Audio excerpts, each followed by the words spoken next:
Zainab is in remission. Thank you. We all see this as a true miracle. I'm so happy today. This is an amazing feeling. That's so awesome. That's why we do it, right? Wonderful news, my God. We just saved that little girl's life. Was it for the blood donors and for the efforts of this team? The people who donate blood for my daughter, I just want to say thank you. Thank you, brother. Thank you for joining us. I'm Susan Forbes. The world responded to save her life, and we are thrilled to share with you that Zainab is in remission. Zainab's story captured the hearts of people around the world and sparked a global call to action when it was discovered she has extraordinarily rare blood and would need very specific donors to save her life. We first brought you Zainab's story in December of 2018, just a few months after she was diagnosed with neuroblastoma, a very aggressive childhood cancer. Finding blood for Zainab was not easy. In fact, it was like finding a needle in a haystack. What makes Zainab's blood so rare is the fact that she is missing a common antigen that most people have on the surface of their red blood cells, called the Indian B antigen. Because she is missing the antigen, she can only receive blood from people who are also missing it. Statistically, the only people who are likely to be a match for her are people of Indian, Iranian, or Pakistani descent. And of those populations, less than 4% are likely to be missing the Indian B antigen. To find compatible donors, we made Zainab's story public. Her story quickly went viral, and more than 25,000 people from around the world contacted OneBlood wanting to donate for her. It took an even bigger search and working with the American Rare Donor Program to ultimately lead to 5 matching donors to support Zainab's blood needs. 2 donors were located in the United States, 2 in the United Kingdom, and 1 on the other side of the world in Australia.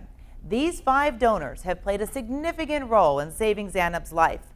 They made it possible for her to have surgery in January of 2019 to remove the cancerous tumor, followed by 2 life-saving bone marrow transplants. Now, in a moment, you'll hear from Zainab's doctor and his candid reaction when he realized the rare blood situation he was facing to be able to treat Zainab. Plus, we have the reaction of the OneBlood Reference Lab team when we break the news to them that Zainab is in remission. But we begin with Zainab's parents and the relief they are feeling knowing their daughter is in remission. OneBlood's Pat Michaels starts us off with that part of the story. Susan, this time last year, Zainab was fighting for her life. A year later, she is in remission and celebrating her 4th birthday. Now, as her parents begin a much happier chapter in their lives, they're sending a sincere message of gratitude to everyone who played a role in saving their little girl. She's a fighter. She is super strong girl. She is full of energy. She doesn't stop playing. She doesn't get tired, I'm so happy today. We were celebrating her birthday together. Happy birthday! This is an amazing feeling. We all see this as a true miracle. Zainab and her family have come a long way in the past year and a half after finding out that not only did Zainab have cancer, but she also had an extremely rare and difficult to match blood type. I remember the day when my daughter got diagnosed. That was a horrible day for everybody in my family. It's been a nightmare, and we had countless tears. Throughout the entire treatment, she fought hard. Every single day was like a challenge when we were in the need of the blood. And that's when OneBlood stepped in, putting out a global call for donors of Indian, Pakistani, and Iranian descent to be tested, leading to a discovery of 5 matching donors. OneBlood's effort who worked tirelessly day and night finding these donors. And of course, for those 5 donors, they are surely a lifesaver for us. They have given our daughter a new life, and we are very thankful to them. The people who donate blood for my daughter, I just want to say thank you. Without their help, maybe she's not gonna survive. Maybe she's not here today with us, and we're not maybe celebrating her 4th birthday. Happy birthday! The OneBlood team also were with me throughout the entire time, keeping in touch with me, finding out how Zainab is doing, was there any more need of blood and all that. And it kept us going, and that was very important. And through their daughter's fight, they learned about the importance of the diversity of the blood supply. She has stressed the need for the diverse blood supply. You know, America is a country of immigrants, and having a diverse blood supply is basically a lifeline. This is why me and my wife, we have both donated. And we're gonna continue to donate more. I'm happy I'm donating blood. I'm helping someone. The need for blood is never over. You don't donate the blood only once. It's a lifetime of thing, you know, you have to do it.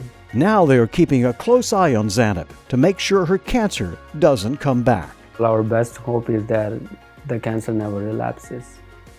And we're very optimistic that it will not come back. And we're very much looking forward to have a very normal life. I'm proud of her, of course. She's my pride. Thank you, blood donor. Thank you, blood donors is right. Zainab has been through so much in the last year and a half, and she's come a long way. And you can see the physical difference. This picture is when we first introduced you to her in December of 2018. She was 2 years old at the time. The next picture is from last April. She was 3 years old then and had undergone 2 bone marrow transplants. The harsh effects of the treatments took their toll, but she prevailed. As you can see in this most recent picture from her family's 4th birthday celebration for Zainab. A tremendous outcome for Zainab and her parents, who never gave up hope that this day would come. Susan? It just doesn't get any better than that. I had the chance to sit down with Zainab's pediatric oncologist, Dr. Iftikhar Hanif. He's the chief of pediatric oncology at Joe DiMaggio Children's Hospital in Miami. And he told me Zainab's life-saving treatment would not have been possible without the extremely rare blood that it took a worldwide effort to find. Zainab at this stage is in remission. There's no evidence of disease in Zainab at this stage. What are her chances of it coming back?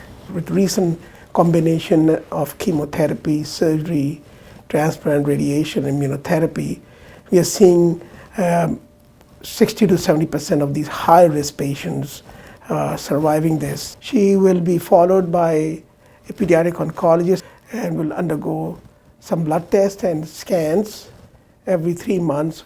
And the most important part is that hopefully this remission will be everlasting. Have you ever seen anything like this? No, I've never. This was the first time that, in fact, I had not even heard the term Indian B. When it was discovered that she has this really rare blood, what went through your mind when that happened?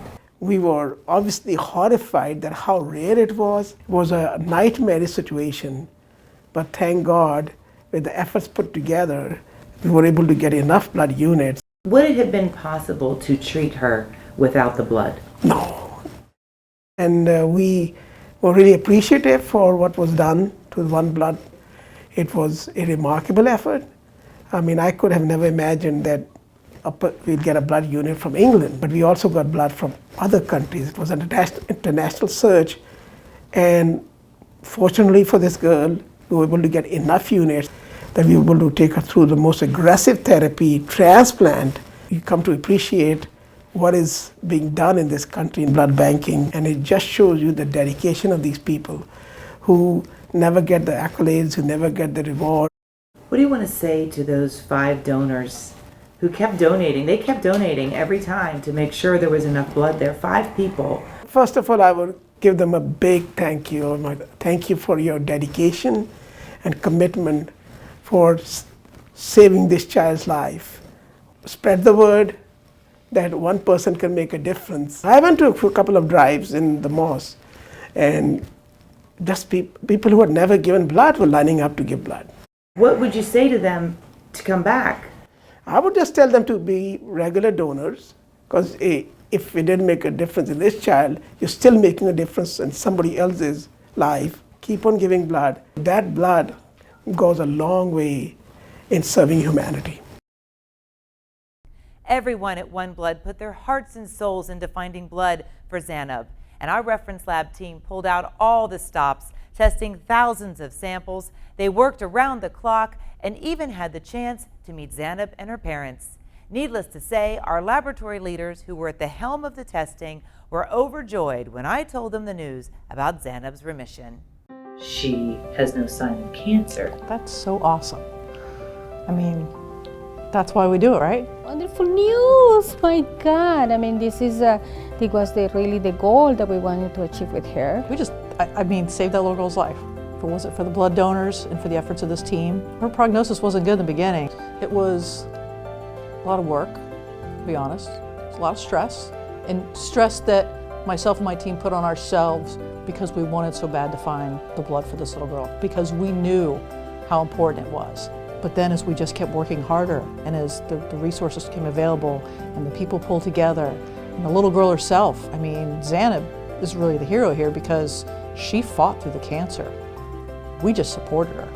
Our team acted very quickly and took all the steps that it was really needed to find the rare unit.